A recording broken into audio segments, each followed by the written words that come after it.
Hey GH peeps, what's happening? It's your girl, Twary Babes, with the General Hospital Late Night Review for Thursday, January 25th, 2024. How was your guys' how was your guys' day today? I hope you had a good day. I had a good long day. But it's making me even more excited for this weekend coming up because that means I'm not working.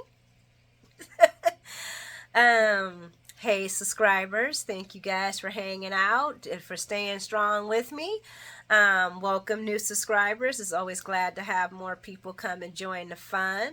If you haven't subscribed yet, please hit that subscription button. If you like the content, please hit that like button. It does help my video reach out there and gets my video in the algorithm of General Hospital and Soap World. Since today was such a long day for me today, I'm going to do something a little bit different. And you let me know, guys, in the comment section if you were okay with me kind of mixing it up. I know normally I do a recap review thing, but today, because my brain is on just, my brain's dead. I have brain dead. My brain is completely dead. I just wanted to do I just wanted to talk about General Hospital today in today's show. So I apologize if you guys were like, dang it, she didn't do her normal. I do apologize. I'm so tired. I just am. But I did want to get on here because I like talk. I can't wait till we start doing lives for real because I like talking about General Hospital and I like hanging out and talking to you guys and I love your comments. So please always leave your comments in the comments section. They are very much appreciated. But let's talk about it, shall we? Let's get into it. So we're at the Savoy, and Miss Nika is just killing the game. I noticed that all the girls have the same color dresses, but she got that that little neck thing. I was like, okay, but I feel like since she's the lead, it just makes sense that she would add a little pow to her, her whole entire outfit. But I love the Afro puffs, girl. She is just a really beautiful lady. But I keep wanting to call her Nanika.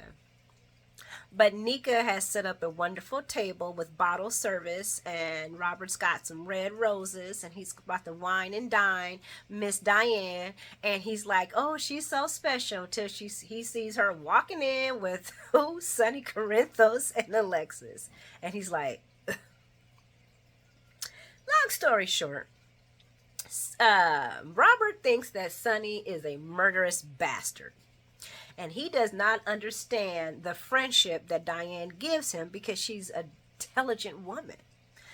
And Diane, who's a fabulous lawyer, because they're both lawyers, wraps it out like, well, it's the same thing as you and Anna. Or you and Holly. And he's like, but that's my baby mama. But I'm not responsible for, the people that I'm in a relationship. And she's like, she's not expecting him to be.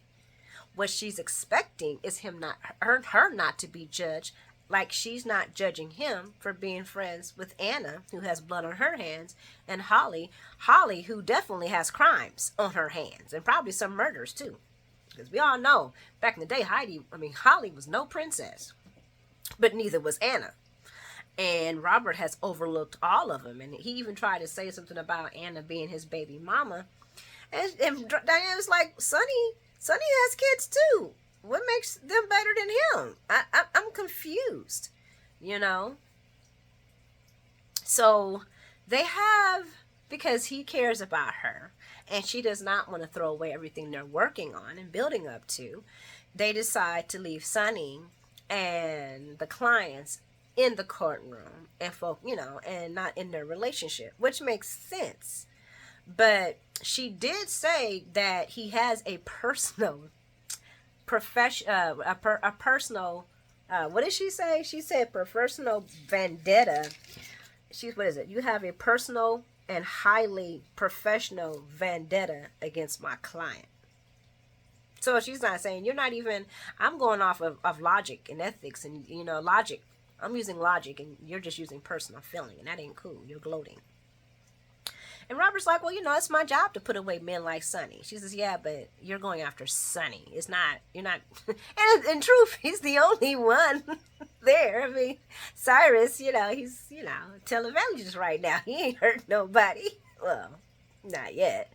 But, you know what I'm saying? But I like Robert and Diane. I know a lot of people don't care for that relationship. I like it. Diane needs a friend, and Robert is smart. He's a smart man. Old Robert was kind of a cantankerous because he was a goody two shoe, you know what I'm saying? But he was a DA. He was about the law, and he even brought that up when they were talking about it. He don't like Cyrus either, but he would rather use the law instead of his hands like Sonny. So we're gonna see what works out with them, because I really do like Robert and Diane. And I feel like they're knocking down big bricks, because he was like, he thought it was just lightweight sparring, and then when she read it back to him by verbatim, he was like, ooh, that was a tad aggressive. And the guys, when I was watching that, were you guys kind of conflicted? Because at the beginning, until she brought up Anna and Holly, I think I was almost on Robert's side, and I love Diane. So that was amazing. I was almost on Robert's side until she hit him with that Holly and the Anna, and I was like, well, she's got a point. She's got a point. Because you would do anything. Robert would do anything for these women. He even poo-pooed on Diane for Holly.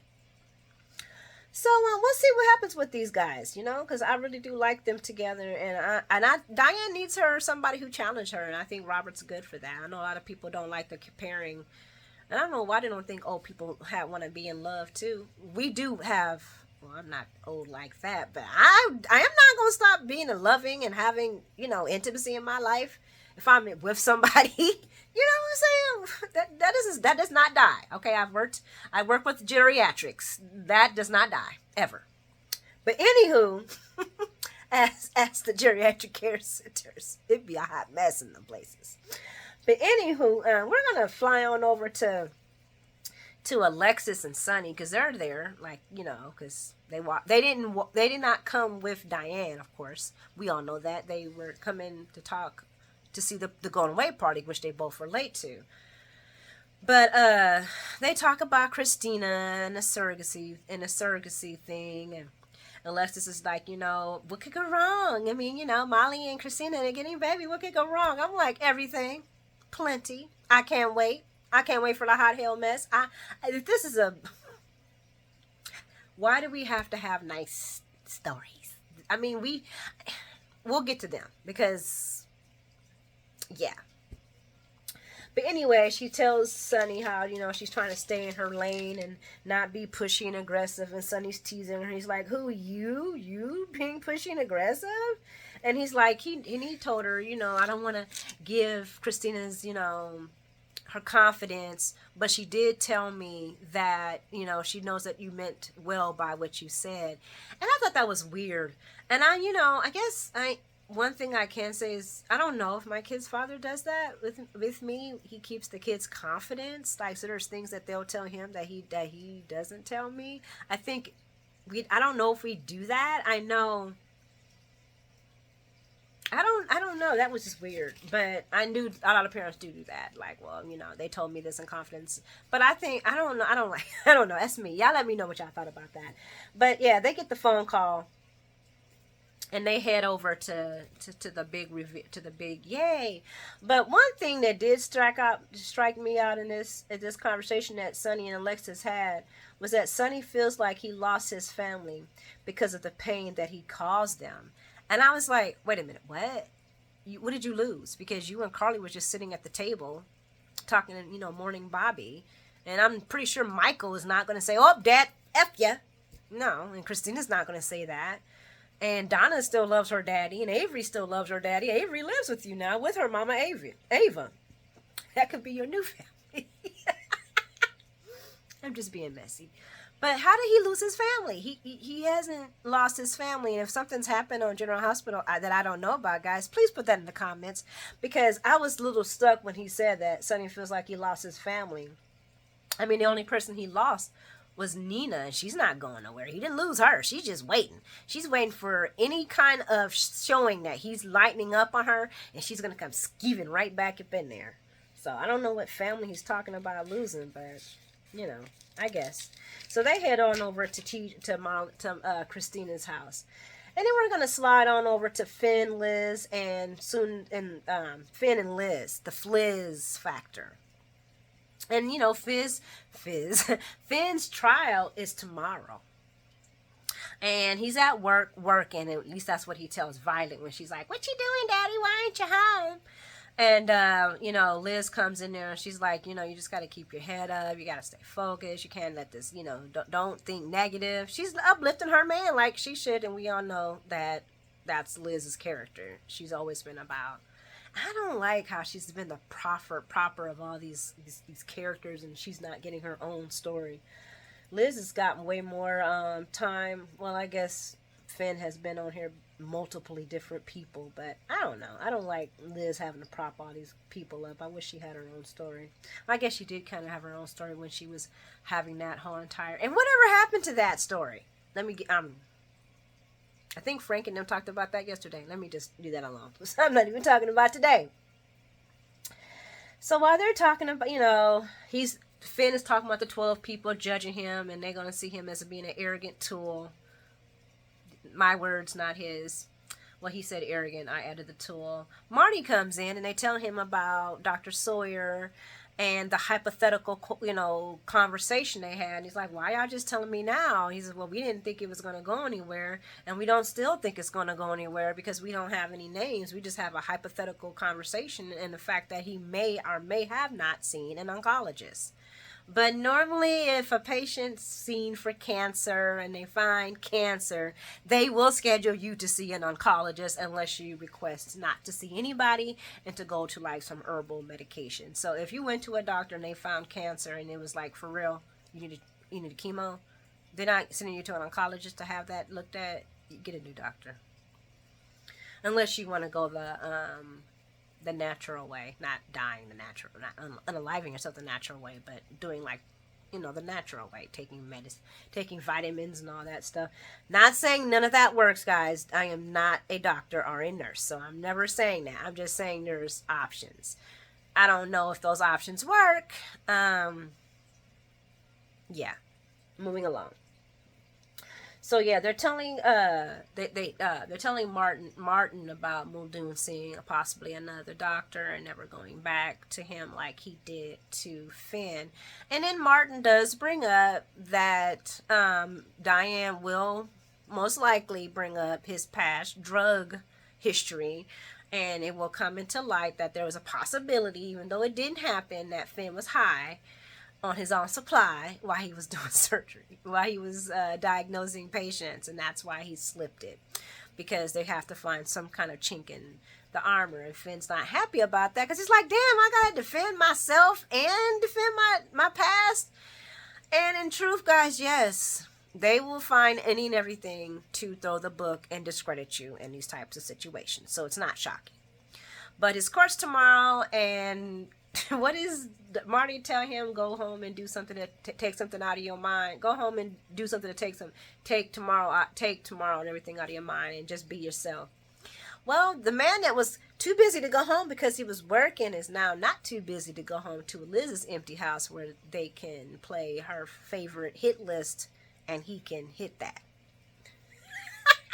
Did I say that? Not in a violent way. But you know what they talking about. Grown-up stuff. And then we're going to go over to Jordan's penthouse. New set, everybody. Go Frank. Frank be pulling out them sets, don't he? Frank be budgeting the hell. He's a budget man. That's the man right there when it comes to budget, because he keeps the show under budget.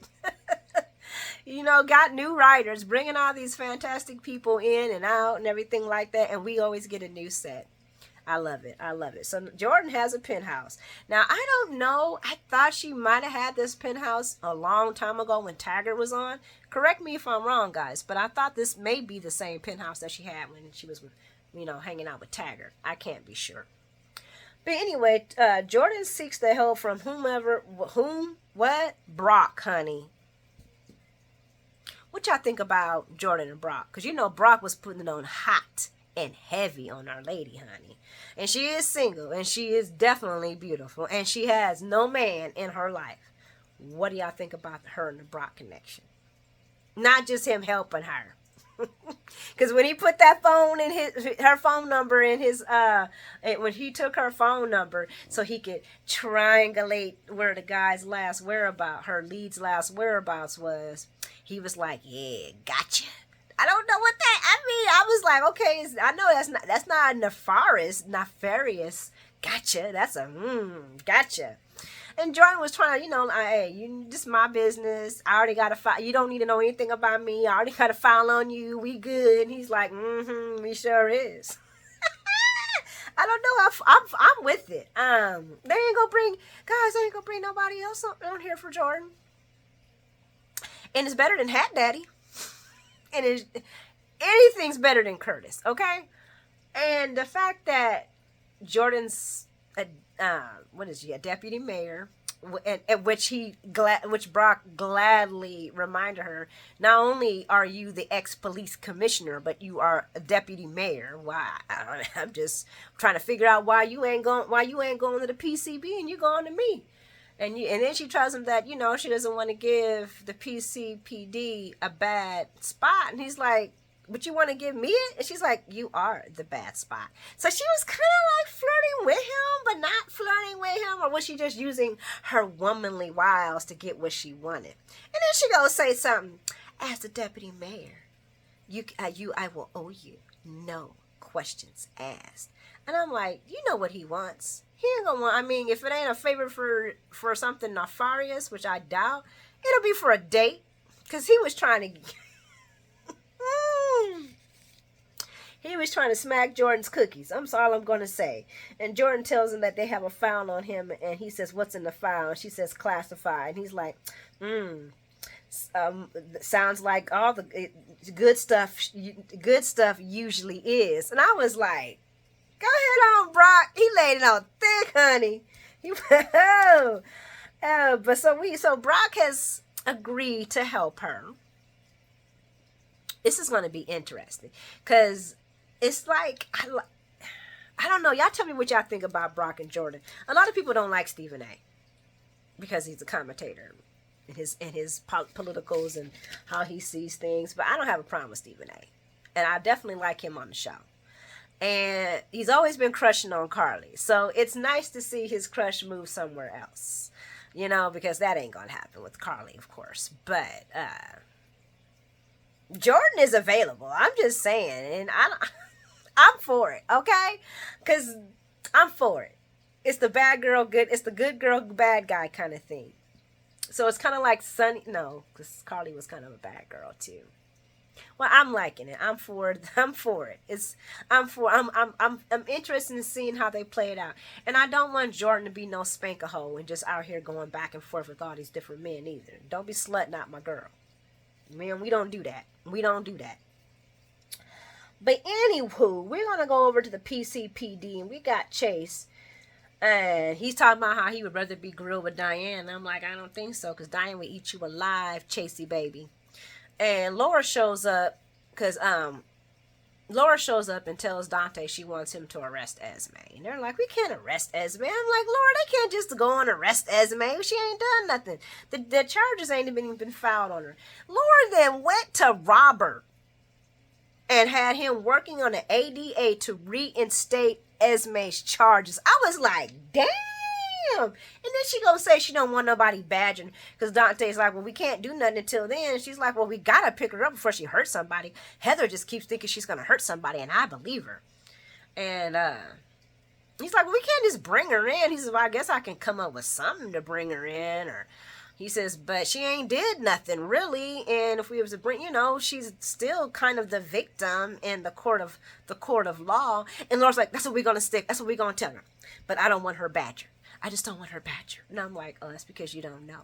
So they go looking for Esme, and sure enough, they find Kevin on the floor.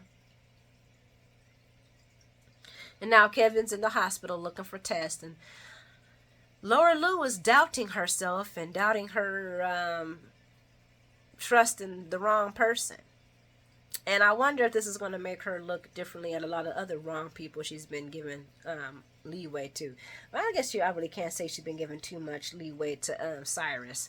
But yeah, Laura's definitely like, she's telling Kevin, I just want you to wake up and tell me who it is, even though I know deep in my bones it was Esme that did this to you.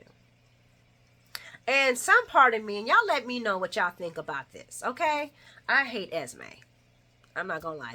I don't hate the actress. The actress is doing a phenomenal job in making me dislike Esme. I dislike Esme with the passion of all passions. I dislike Esme more than I dislike Nina. Okay? Esme is just a troll, all right? And the young lady playing Esme is doing a phenomenal job for us all to be like, you know what I'm saying? But did they give her an arc by having her child kidnapped? Because, and I want to say GH brought this up. GH Sunday Shift brought this up. Did we just kind of make Esme turn into a bad person? I always felt like she was forever internally bad. There was no other options for Esme but to be internally bad. But I don't know. I felt like we made the decision I felt like the writers made the decision for her to be bad. I feel like we never got to see her start doing, other than her forgetting about the kid. Well, not forgetting, but just not, forgetting about the kid on Christmas Eve. Just like, I'm going to do my own thing. We never got to see her do new bad stuff. But do we need to see her do new bad stuff? Can't we just still say, she did drug Trina, and that is it. That is it. There's no get. I'm not saying, but just because she's a good mom, she does not deserve to go to jail for her crimes. I do very much think after she came back and then she said her memory was back, they should have reinstated those crimes. I don't care about her being a good mama to Santa Claus. I don't care about her being a good mama to the We Are the World people. I don't care about that. This woman killed somebody, attempted to drugged a young lady, could have killed her, did a revenge porn tape, then tried to set the young lady that she drugged up to go to jail. The motherfucker deserves to be in jail.